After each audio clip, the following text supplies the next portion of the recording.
Hello everyone, welcome to SK Talks where we talk about relationship, love and personal growth।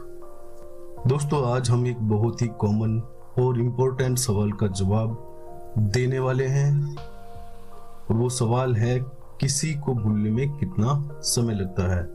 How long does it take to get over someone? दोस्तों ये सवाल हमसे पूछा है रोहित ने email के माध्यम से हमसे सवाल पूछा है। तो मैं आपको पहले सवाल पढ़ के सुनाता हूँ। सर मेरी 4 साल की रिलेशनशिप खत्म हो गई है और मुझे समझ नहीं आ रहा है कि मैं अब ठीक कैसे महसूस करूँगा। लोग कहते हैं कि समय सब ठीक कर देता है, लेकिन कितना समय? क्या कोई फॉर्मूला है जिससे मैं जान सकूं कि मुझे कितने महीने या साल लगेंगे ठीक होने में या गेट ओवर होने में? राहुल, तुम्हारा सवाल बहुत ही जेन्युइन है और ये सिर्फ तुम्हारा ही नहीं बल्कि हर किसी की परेशानी होती है जो किसी ब्रेकअप से गुजर रहा होता है। आज हम यही समझने की कोशिश करेंगे कि किसी को भूलने में कितना समय लगता है और इसे जल्दी कैसे किया जा सकता है। तो चलिए दोस्तों वीडियो को शुरू करते हैं। सबसे पहली बात, किसी को भूलने के लिए कोई यूनिवर्सल टाइम फ्रेम नहीं होता है। कुछ लोगों के लिए 3 से 6 महीने लग सकते हैं, कुछ के लिए 1 साल और कुछ को इससे भी ज्यादा समय लग सकता है। So there is no fixed timeline. यहाँ दोस्तों मैं कुछ की फैक्टर्स को डिस्कस करूंगा जो टाइम को डिसाइड कर सकते हैं आपके गेट ओवर के। तो पहली जो कंडीशन है वो है ड्यूरेशन। आपके रिलेशनशिप की ड्यूरेशन कितनी रही थी? अगर साल 2 साल रहा है तो आपको 3 4 6 महीने में गेट ओवर हो सकता है, लेकिन रिलेशनशिप अगर ज्यादा लंबा रहा है तो ज्यादा समय लग सकता है। दूसरा डिपेंड करता है कि आपका जो रिलेशनशिप है आप उसमें कितना इमोशनली इन्वॉल्व थे, आपकी कितनी ज्यादा फीलिंग्स उसके अंदर थी। तीसरा, अगर आपको धोखा मिला है तो धोखा हमें रिकवर होने में ज्यादा मुश्किल करता है, क्योंकि जब हमें धोखा मिला होता है तो हम इमोशनली बहुत ज़्यादा हर्ट होते हैं, तो उसे रिकवर होने में टाइम लगता है। फिर डिपेंड करता है कि आप चीज़ों को कैसे समझते हैं, कैसे कोप अप करते हैं। ये फैक्टर भी डिपेंड करेगा कि आपका कितना समय लगेगा। रोहित ने यहाँ आपको समय की नहीं बल्कि हीलिंग प्रोसेस के बारे में सोचना चाहिए। आपका हीलिंग प्रोसेस मायने रखता है, ना कि समय। दोस्तों लोग अक्सर कहते हैं कि 3 मंथ लगते हैं मूव ऑन करने में या फिर 6 महीने बाद सब कुछ ठीक लगने लगता है, लेकिन क्या यह सच है? नहीं दोस्तों, हर किसी के लिए अलग अलग समय लग सकता है और अक्सर लगता ही है। टाइम का कोई एग्जैक्ट फॉर्मूला नहीं है जिससे आप टाइम को डिसाइड कर सकें या कैलकुलेट कर सकें। It is a healing process और ये बहुत सारे की फैक्टर्स पे डिपेंड करता है कि आपकी हीलिंग प्रोसेस कितनी स्लो है और कितनी फास्ट है, जो कि मैं अभी पहले डिस्कस कर चुका हूं। दोस्तों एक रिसर्च के अनुसार ब्रेकअप के बाद 3 से 6 महीने में लोग इमोशनली स्टेबल महसूस करने लगते हैं। वहीं दूसरी स्टडीज के मुताबिक 2 साल तक भी कुछ लोग कंप्लीटली मूव ऑन नहीं कर पाते हैं। वहीं दोस्तों डाइवोर्स या बहुत ही इंटेंस रिलेशनशिप के केस में 4 साल तक का समय लग सकता है। दोस्तों मूव ऑन करने का कोई स्टैंडर्ड टाइम नहीं होता है, ये आपकी इमोशनल और हीलिंग प्रोसेस पर डिपेंड करता है। मूव ऑन करने में ज्यादा समय क्यों लगता है? रोहित, जब हम किसी को भूल नहीं पाते तो उसके पीछे ये रीजन हो सकते हैं। पहला, इमोशनल अटैचमेंट। जब हम किसी से डीपली जुड़े होते हैं तो उसे भूलना मुश्किल हो जाता है। सेकंड, क्लोजर ना मिलना।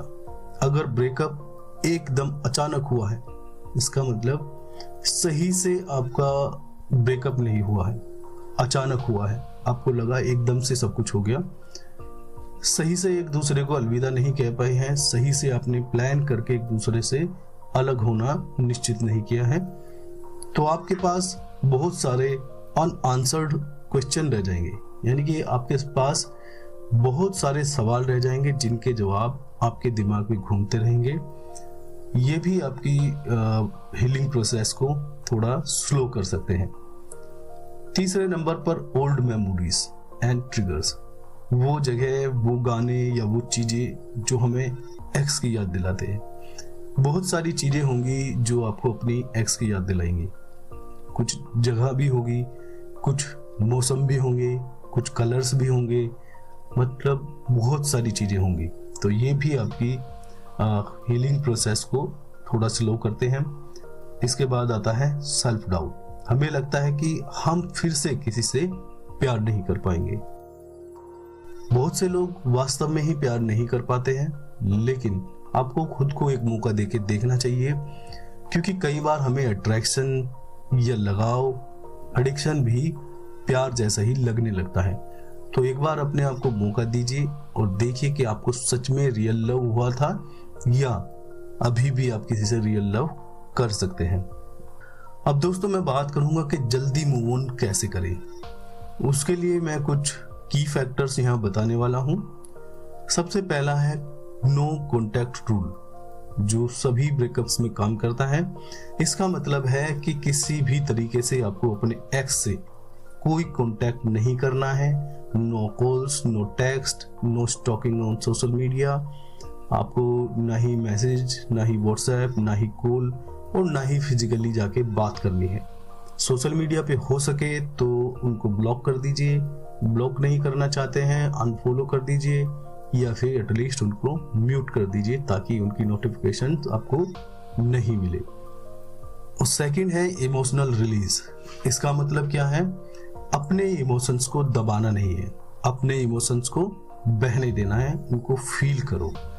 अगर आपके दिल में कोई बात है, इमोशंस है, उनको शेयर कीजिए, अपने दोस्तों के साथ शेयर कीजिए, जिसके भी साथ आपके पास कोई भी ट्रस्टवर्दी इंसान हो उसके साथ शेयर कीजिए। अगर आपके पास कोई शेयर करने के लिए नहीं है तो आप अपने थॉट्स को, अपने विचारों को, अपनी फीलिंग्स को बुक में या फिर किसी डायरी में भी लिख सकते हैं। उससे भी आपको उतनी ही राहत मिलेगी जितनी किसी से बात करके। साथ ही अगर आपको रोने का मन है तो रो लीजिए, आपको दुख बनाने का मन है तो दुख बना लीजिए, लेकिन अपने इमोशंस को दबाना नहीं है। जब तक आप इनको बाहर नहीं निकालेंगे तब तक आप मूव ऑन करने में असफल रहेंगे। तीसरा की फैक्टर है खुद को बिजी रखना। नई हॉबीज को डेवलप कीजिए, फिजिकल एक्टिविटीज कीजिए, जो भी आपके इंटरेस्ट की चीजें हैं उनमें ज्यादा समय बिताइए। फोर्थ है न्यू सोशल सर्कल। नए लोगों से मिले, नए दोस्तों से मिले, थोड़ा ट्रैवल करें, इससे आपको अच्छा फील होगा। और फिफ्थ नंबर पर आता है सेल्फ इम्प्रूवमेंट पर फोकस करना। अब सेल्फ इम्प्रूवमेंट का मतलब है अब मेडिटेशन कर सकते हैं जिससे आपको मेंटल पीस मिलेगा। आप कोई जिम वगैरह ज्वाइन कर सकते हैं, कोई भी फिजिकल एक्टिविटी, स्पोर्ट एक्टिविटी जिसमें आप फिजिकली इन्वॉल्व होते हैं। फिजिकली जब आप इन्वॉल्व होते हैं, इंटेंस इन्वॉल्व होते हैं, किसी स्पोर्ट में हो, जिम में हो, उससे आपकी बॉडी के अंदर एक डोपामीन नाम का हार्मोन रिलीज होगा which is called happy hormone. तो आपको हैप्पी फील होगा। दोस्तों अब हम बात करते हैं मूव ऑन करने का असली मतलब क्या होता है। मूव ऑन करने का मतलब सिर्फ किसी को भूलना नहीं है, बल्कि ये इमोशनली स्ट्रॉन्ग बनना है, साथ ही अपनी वैल्यू को समझना है और खुद से प्यार करना है। अब खुद से प्यार करने का मतलब है अपनी फिजिक्स पे ध्यान देना है, अपने इमोशंस पे ध्यान देना है, इन सबको बेहतर करना है। और इसके साथ ही भविष्य में नए रिलेशनशिप के लिए भी ओपन रखना है। जब भी आपको कंफर्टेबल फील हो, जब आपके अंदर से आवाज आए कि आपको रिलेशनशिप की जरूरत है, तो रिलेशनशिप में जाने से ना कतराएं।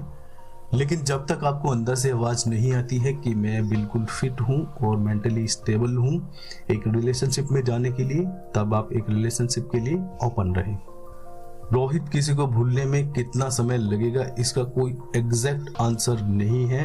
अगर होता तो मैं आपको एग्जैक्ट आंसर दे सकता था, लेकिन अगर तुम खुद को हील करने में एक्टिवली काम करोगे तो यह प्रोसेस आसान हो जाएगा।